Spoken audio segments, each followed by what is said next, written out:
¿Cómo están, alumnos del nivel D? Tengan ustedes muy buenos días.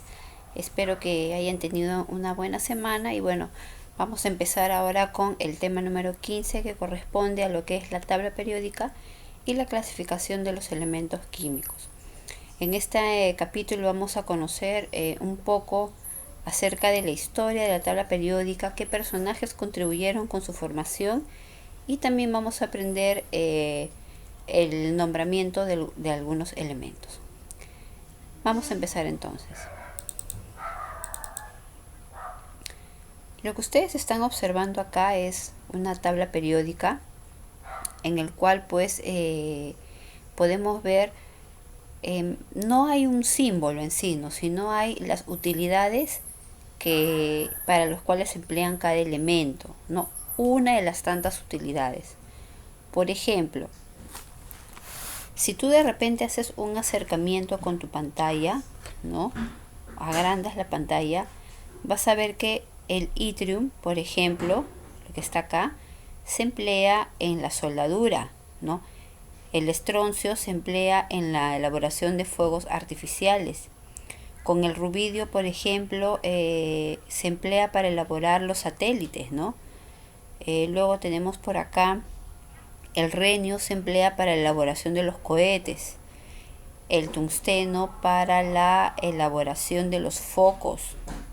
El hafnio, ¿no? Se emplea para la elaboración de los nucleares submarinos, ¿no? Con el bario, por ejemplo, se emplea ¿cómo se llama? Los antiácidos. Luego tenemos por acá el boro, se emplea para elaborar los equipos deportivos, por ejemplo las raquetas y las pelotas de tenis, ¿no? El azufre se encuentra en la yema del huevo. ¿Qué más podríamos ver? A ver, el criptón, mira, se emplea para elaborar linternas, no justamente la luz de las linternas, que es un poco más fuerte. Con el xenón se elaboran el faro, ¿no? La luz, que es muchísimo más potente, ¿no? ¿Qué más podríamos encontrar por acá? Mira, el indio se emplea para elaborar las pantallas de las laptops, ¿no? A ver si continuamos mirando por acá, el hierro para la elaboración de los puentes, el cromo para los utensilios, el vanadio para elaborar resortes, esos que están en los colchones, ¿no? El magnesio interviene en el proceso de fotosíntesis, por eso hay una hojita ahí.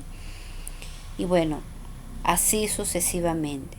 Entonces te darás cuenta de que cada elemento químico presenta por lo menos una utilidad en la naturaleza, ¿no? Por lo menos una. Tienen muchas utilidades. Ahora, para llegar a todo esto, han tenido que haber personas que han estado estudiando estos elementos químicos, ¿no? Y que han estado de repente investigando. ¿Tú alguna vez te has puesto a pensar cómo, cómo es que se han elaborado estos elementos químicos o dónde es que se forman? Interesante la pregunta, ¿no? Bueno, te diré que todos estos elementos químicos se forman en el universo. En el universo, sí, ¿no? ¿Recuerdas que hace algunas clases vimos de que cada elemento tenía un número atómico? Por ejemplo, el hidrógeno vale 1, Z vale 1, Z de helio vale 2, Z de litio vale 3, Z de carbono vale 6 y así sucesivamente. En el universo, por ejemplo, abunda el hidrógeno y el helio, ¿ya? Estos dos primeros elementos de acá. A ver, un ratito. ¿Dónde está mi flecha? Acá está, ¿no? Lo voy a colocar con rojo para que lo puedas observar, ¿no? Entonces, este elemento y este elemento abundan en el universo, se encuentran en las estrellas, ¿ya? Y tiene un valor, mira, 1 y 2. Entonces, ¿qué sucede? Cuando 1 más 2 se juntan, sale el número 3, que viene a ser el litio. Cuando el 3 más 1 se juntan, forman el número 4, que sería el berilio. Cuando el 4 más 1 se juntan, formaría el boro, que es número 5. Y todos estos elementos se forman en el universo, ¿no? En el universo, ¿no? Hace poco incluso hubo una explosión de átomos de oro en el universo, ¿no?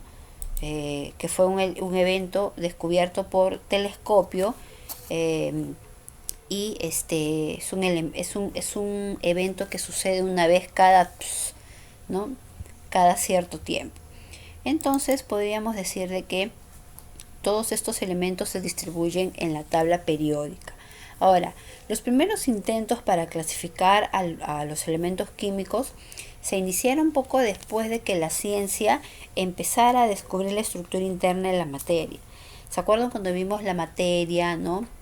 Que primero decían que no se dividían en la época de los griegos, luego dijeron de que sí, que tenía partículas, ¿no? Que los electrones estaban incrustados, después otro dijo no, giran alrededor del átomo en órbitas circulares, luego otro vino y dijo no, giran en órbitas elípticas, luego vino otro y dijo no, están en subniveles, luego vino otro y dijo no, también hay subniveles. Entonces, todos esos intentos, ya una vez que descubrieron al átomo y a su estructura, es decir, protones, electrones, neutrones, después de ese descubrimiento se intenta clasificar a los elementos químicos. Pero ¿qué sucede? Que en esa época ya apenas se conocían 33 elementos químicos, ya en esa época. Entonces vamos a ver que justamente mientras más elementos se descubren, estos aportes se van descartando, porque tendríamos que ordenar. Es como si de repente en tu salón hubieran 10 alumnos y de pronto ingresan 2 alumnos más. Entonces hay que hacer una ordenación. Y de pronto al mes siguiente entran 2 alumnos más y hay que hacer una nueva distribución. Me dejo entender, algo así tuvo que pasar. Entonces, durante este siglo XIX, ¿no? Todos comenzaron a clasificar a los elementos conocidos de acuerdo a las similitudes que habían en sus propiedades tanto físicas como químicas, ¿no? Y vamos a ver de que a pesar de que quizá algunos cometieron errores o que de repente al descubrir nuevos elementos fueron descartándolos, fue un gran aporte para el conocimiento sobre la historia y la clasificación de los elementos químicos. Tanto así hasta llegar al actual. Vamos a ver quiénes fueron esos personajes. En primer lugar, en el año 1803, en ese siglo de 1800 a 1900, la ciencia alcanza un nivel bastante elevado con respecto al descubrimiento de los elementos. Entonces, en 1813, con los 33 elementos químicos que se conocían en esa época, Jacobo Berzelius clasificó a los elementos, es decir, los ordenó en 2 grupos. Los electropositivos, que eran los metales, y los electronegativos, que eran los no metales, ¿no? Pero bueno, con el tiempo se descubrieron que existían elementos que actuaban como metales y no metales, es decir, los semimetales, justamente los que se encuentran en esta escalera de acá, que no sé si la ves, que está de color anaranjado, ¿no? Entonces, al descubrir elementos que tenían ambas propiedades, es decir, que actuaban como metales y como no metales, 2 años más adelante, William Proust sostuvo que el hidrógeno era la materia prima para la obtención de los demás elementos químicos, ¿no? Y en esto él tuvo razón, porque como te digo, hace algunos años se ha descubierto finalmente cómo es que en el universo se forman todos estos elementos, como te estaba contando hace un momento, a partir del hidrógeno, ¿no? Entonces, él dijo de que el hidrógeno era la base para obtener a los demás elementos químicos. Pero resulta que después, más adelante, existieron elementos químicos que han sido creados por el hombre, lo que nosotros conocemos como elementos químicos artificiales. Entonces, en 1817, Johann Dobereiner establece un nuevo ordenamiento en triadas, ¿no? Es decir, en grupos de 3, según sus propiedades. ¿Qué cosa decía Dobereiner? Él decía, por ejemplo, vamos a suponer, mira, acá tenemos una triada, litio, sodio y potasio. Él decía que la suma del litio con la suma del potasio dividido entre 2 saldría, ¿no?, el peso atómico de un elemento, que en este caso es el sodio. Y en muchos elementos se cumplió. Pero ¿qué sucede? No, sobre todo en estos grupos de acá, mira, por ejemplo acá tenemos sodio, potasio, rubidio. Por acá tenemos magnesio, calcio y estroncio. Se cumplió en muchos de ellos. Pero posteriormente, con el descubrimiento de nuevos elementos, estas triadas, ¿no? Como quien dice, cambian de orden, cambian de posición y se pierde, ¿ya? Se pierde y queda como obsoleto. Entonces, en 1862, Alexander Chancourt ordenó a los elementos químicos según el orden creciente de su peso atómico sobre una curvatura a la cual llamó caracol telúrico, ¿no? Donde agrupaba 16 elementos químicos. Pero nuevamente se descubrieron nuevos elementos, se empezaron a crear nuevos elementos. Es más, acá surge la creación de los lantánidos y actínidos, que justamente son los elementos que se encuentran aquí debajo y se llaman tierras raras. ¿Por qué? Porque estos elementos de acá, junto con algunos elementos metálicos que están en la parte de arriba, como el tecnecio, ¿no?, han sido elementos químicos creados.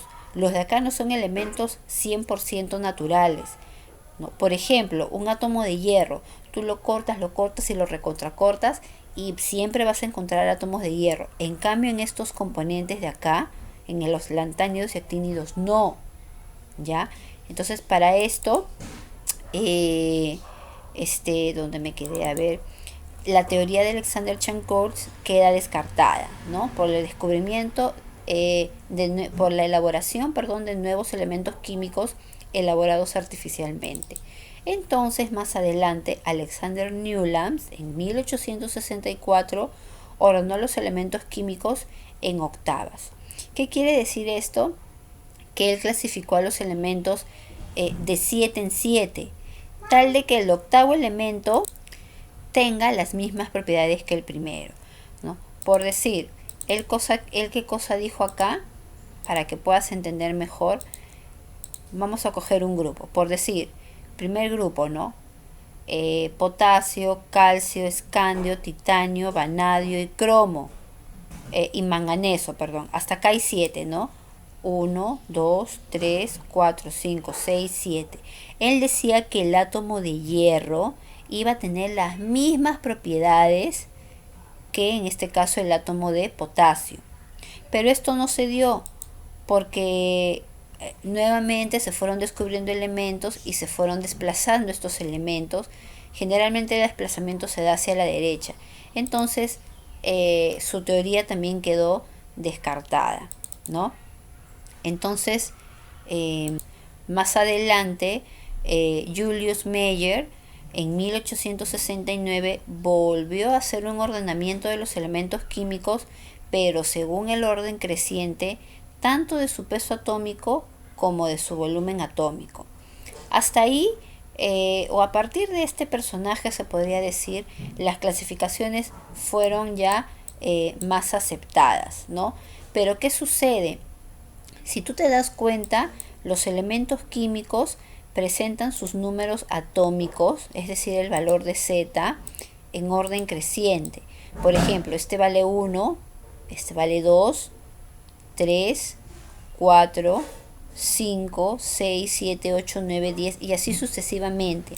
En aquel entonces, lo que había hecho Julius Meyer era correcto.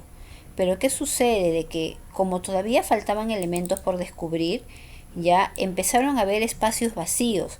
Uno de ellos fue el aluminio, el silicio y el galio. Entonces, por decir, del 12, ¿no? Se salteaban al 15.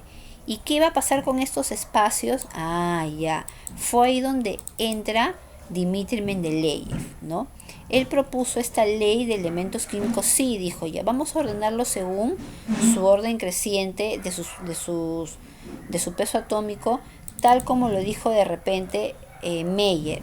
Sin embargo, dijo él, vamos a dejar espacios vacíos, ¿no? Entonces, en la tabla periódica de aquel entonces, aluminio y silicio, que no existían, al igual que el galio, había como decir un hueco. A ese hueco se le llamó ECA. Porque ¿qué cosa dijo él? Más adelante se van a descubrir nuevos elementos químicos y tienen que encajar acá. Y él se adelantó a su época. Entonces fue así, ¿no? Una vez que se descubrieron esos elementos, Henry Moseley en 1913, mira más o menos cuánto tiempo pasó, perfeccionó la idea de Dmitri Mendeleev y concluyó de que el orden de los pesos atómicos de los elementos químicos debe ser según su número atómico. Por eso es que podemos ver que la tabla periódica es como una lista, ¿no? Yo digo, número 1, por decir Alba, número 2, Benítez, número 3, Cáceres. En la lista, en tu registro, los nombres de los alumnos están según el orden alfabético. En la tabla periódica está según el número atómico, que va desde el número 1 hasta el elemento 118, que son los elementos químicos reconocidos actualmente.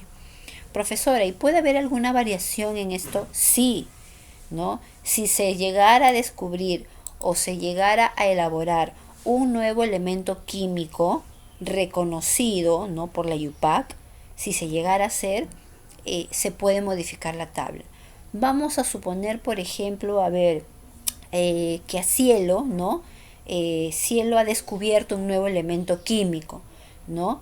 Y lo presenta ante la IUPAC, ¿no? Y presenta cuáles son las propiedades físicas y cuáles son las propiedades químicas. Entonces el elemento cielo, por decir, ¿no?, va a tener que encajar y se va a tener que hacer una nueva clasificación.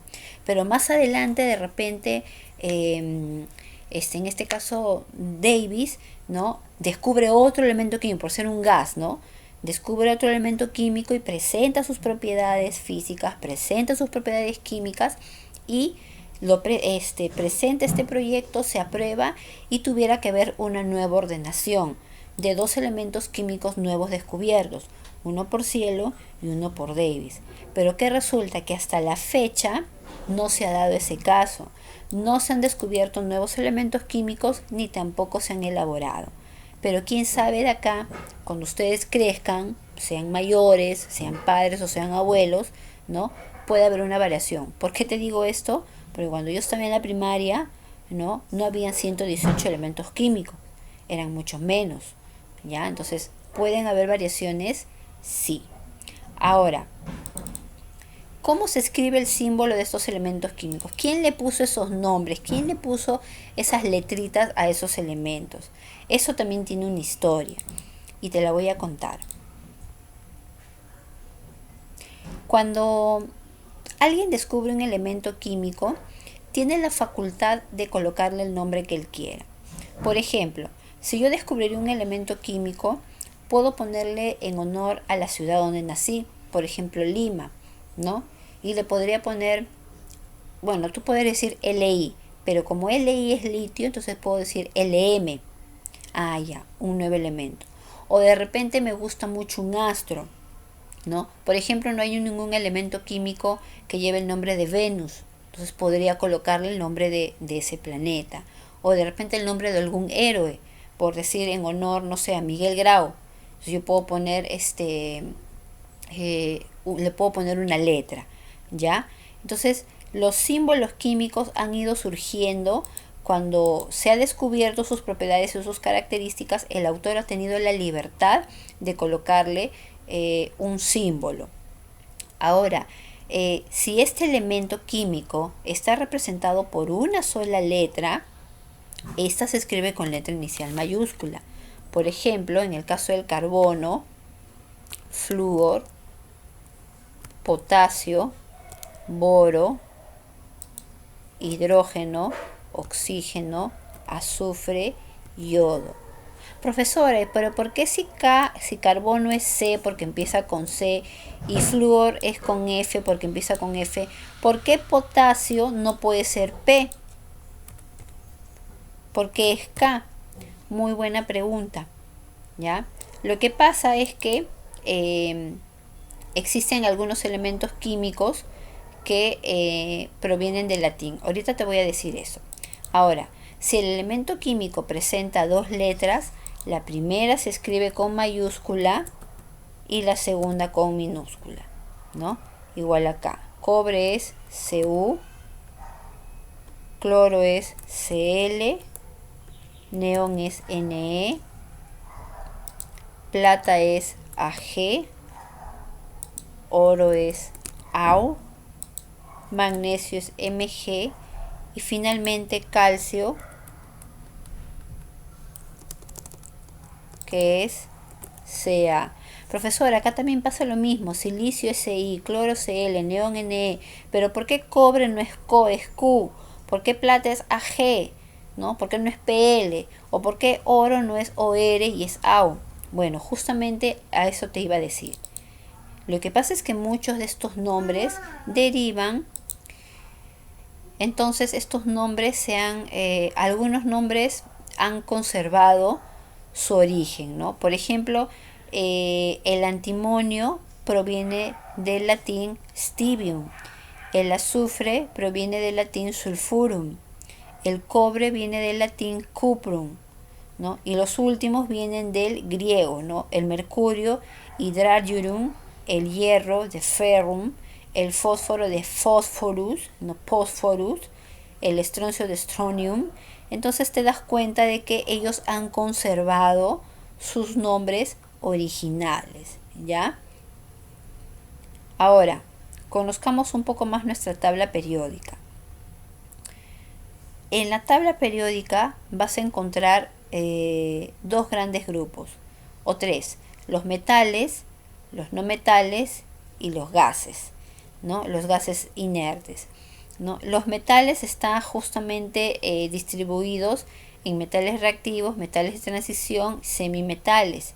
Los no metales y los gases nobles, que son elementos que solamente se unen entre ellos. Ahora, nosotros vamos a distribuirlo en tres partes: metales, no metales y semimetales, que justamente es la escalerita que está acá. Ahora, para ordenar estos elementos se ha distribuido en 7 periodos y 8 grupos, o 8 grupos del A y 8 grupos del B, ¿ya? Los periodos indican los niveles de energía: nivel 1, nivel 2, nivel 3, nivel 4, nivel 5, 6 y 7, ¿ya? Y los grupos están distribuidos a su vez en dos: los del grupo A y los del grupo B. Ahora, estos grupos a su vez forman las familias químicas, que son elementos que comparten las mismas características. En el grupo A tenemos en primer lugar, en este orden, el grupo 1A, los alcalinos; el grupo 2A, los alcalinos térreos; luego me paso al otro lado, el grupo 3A, boroides; 4A, carbonoides; 5A, nitrogenoides; 6A, anfígenos; 7A, halógenos y 8A, gases nobles. Y en las familias del grupo B tenemos el grupo 1B, que es la familia del cobre; el grupo 2B, que es la familia del zinc; el grupo 3B, que es la familia del escandio; el grupo 4B, que es la familia del titanio; el grupo 5B, que es familia del vanadio; el grupo 6B, que son la familia del cromo; el grupo 7B, que es la familia del manganeso; y el grupo 8B, ¿no? Que es un grupo mixto, ¿ya? Familia del hierro, cobalto y níquel. ¿Estamos? Ahora, según su configuración electrónica, la tabla periódica se divide en 4 bloques: bloque S, bloque D, bloque P y bloque F. ¿Qué quiere decir todo esto? Que todos los elementos que se encuentran en estas dos primeras filas, cuando los configuras, terminan en S, S1 o S2. Ya hemos visto configuración electrónica. Todos los elementos que se ubican en la parte morada terminan en P. Terminan en P3, P4, P5, P6, P7 y P8. Todos los que están en este lado de amarillo, cuando lo configuras, 1S2, 2S2, 2P6, terminan en D, ¿ya? Y en F, bueno, pues terminan en F, ¿ya? Entonces, de esta forma se clasifican y se ordenan a los elementos químicos. ¿Qué cosa me vas a hacer tú en casa? Me vas a copiar este cuadro en el cual te estoy dando el resumen del autor, el año y el enunciado. Ya sabes cuál es el tema, profesora. ¿Cuál es el tema? Acá está. Tabla periódica y clasificación de los elementos químicos. Una vez que me escribes el tema, me vas a hacer este cuadro debajo, ¿ya? Donde te estoy dando un resumen general, ¿ya? Después de eso, si tú quieres, le puedes tomar foto o lo puedes copiar, ¿ya? Ya tú lo ves. Ahí te lo dejo bien encuadradito para si es que le tomas foto. Terminando eso, me haces este segundo esquema, ¿ya? Que es la forma en cómo se clasifican los elementos, ¿ya? Por su naturaleza estamos hablando de 3 grupos: metales, semimetales y no metales. Por sus niveles de energía en 7 periodos y 2 grupos. Por su familia química en el grupo A y el grupo B. Y por su configuración cuando terminan en S, P, D o F, ¿ya? Eso es lo que me vas a hacer. Cuando te voy a revisar del cuaderno, este es el tema número 15, si no me equivoco,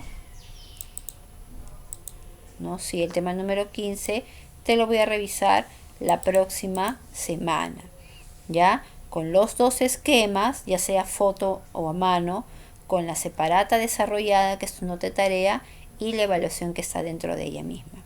Bien, chicos, eso ha sido todo por hoy. Espero que hayan disfrutado un poco de esta interesante historia sobre la clasificación de los elementos químicos y esperar si se descubren más elementos.